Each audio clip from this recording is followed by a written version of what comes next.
આગળ વાત કરી સુરેન્દ્રનગરની, તો સુરેન્દ્રનગરના લીંબડીમાં ધોધમાર વરસાદથી પાણી ભરાઈ ગયા. લીંબડી સેવા સદન તરફ જવાના રસ્તે જળભરાવ છે. અરજદારો પાણીમાંથી પસાર થવા મજબૂર.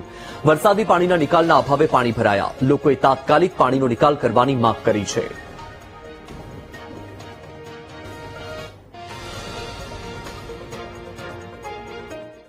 સુરેન્દ્રનગર જિલ્લાના દસાડા તાલુકામાં ખેડૂતોને મોટું નુકસાન થયું છે. સતત 2 દિવસથી એક ધારા વરસાદથી ખેતરોમાં જળબંબાકાર છે. ખેતરોમાં કપાસ, એરંડા, જુવાર સહિતના ઉભા પાક ધોવાઈ ગયા. તૈયાર થયેલો પાક ધોવાઈ જતા ખેડૂતોના મોઢેથી કોળિયો છીનવાયો. દસાડા શહેરમાં ભારે વરસાદથી 3 કાચા મકાન પણ ધરાશાયી થયા. સરકાર સર્વે કરીને યોગ્ય વળતર ચૂકવે તેવી અસરગ્રસ્તોની માંગ છે. વરસાદ 2 થી 3 દાડાથી એક જ ધારો સતત 10 ઇંચ જેવો પડી ગયો. અત્યારે આ અતિ વરસાદ પડ્યો છે એના તમારા બીટી અને એરંડાના કપાસમાં જે પાણી ભરાયું છે, તો તમે અત્યારે શું એની વ્યવસ્થા શું કરો છો?